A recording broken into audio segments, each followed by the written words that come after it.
It was past midnight when the billionaire's private nurse called for the night janitor. "He's asking for music," she whispered.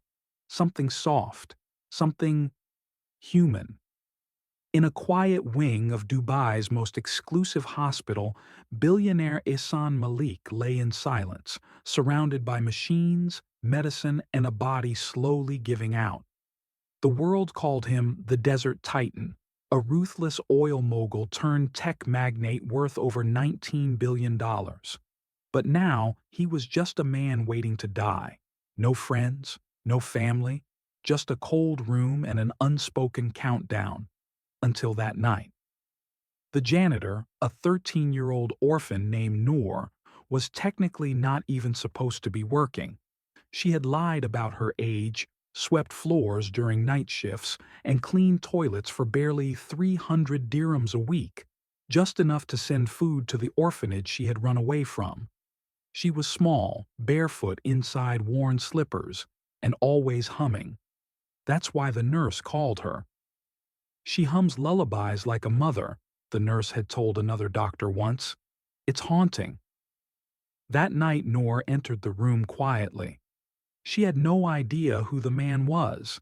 She just saw someone lonely. He was pale, breathing shallowly, and staring out the window at the dark skyline. His lips trembled.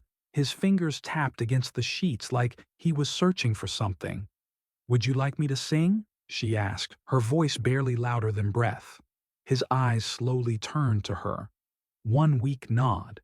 And so she sang. A soft melody. Arabic. Old. Almost forgotten. Something she barely remembered from the nursery workers who raised her. It wasn't perfect, but it was honest. And for the first time in years, the billionaire closed his eyes peacefully. The next morning, the nurses were stunned. "He slept through the night," one said. "No oxygen drop. No panic. No nightmares." When Noor arrived again, the billionaire was awake, alert even. He looked at her differently now. "What's your name?" he asked, his voice rough. "Noor." "Do you know who I am?" "No." He smiled faintly. "Good." For the next 11 nights Noor sang to him. Every night. Songs in Urdu, Arabic, even Hindi. Sometimes made-up melodies, sometimes silence with a hum, and every night he grew a little stronger. The doctors were confused. It makes no sense. He was crashing before, now he's stabilizing. "She's not curing him," said one nurse. "She's reminding him what it means to feel."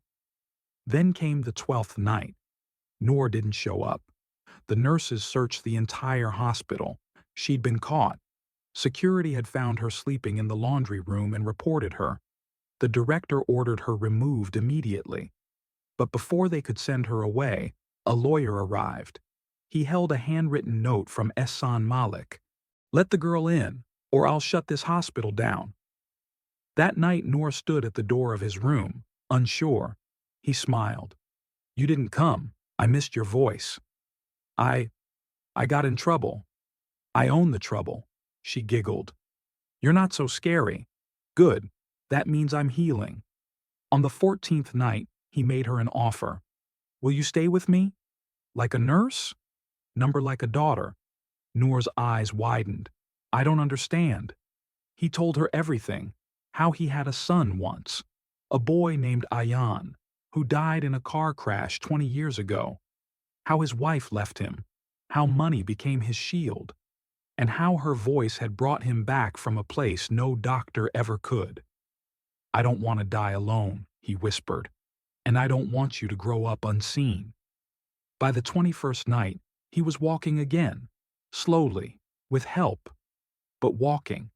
He invited reporters, doctors, even his board of directors to witness a press conference. In front of flashing cameras, he held Noor's hand and announced, "This girl saved my life. From now on, she is my heir." Gasps. Outrage. Debate. But he didn't care.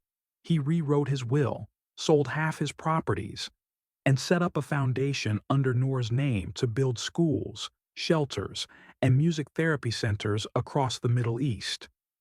When asked why, he simply said, "Because she reminded me I had a heart." Years later, Noor Malik stood on the balcony of the largest music academy in the region, built where her orphanage once stood. She watched children laugh, sing, and dance, and in her ears she still heard the sound of machines, fading into a whisper, as one broken man found peace in the voice of a girl who had nothing and gave everything. The end.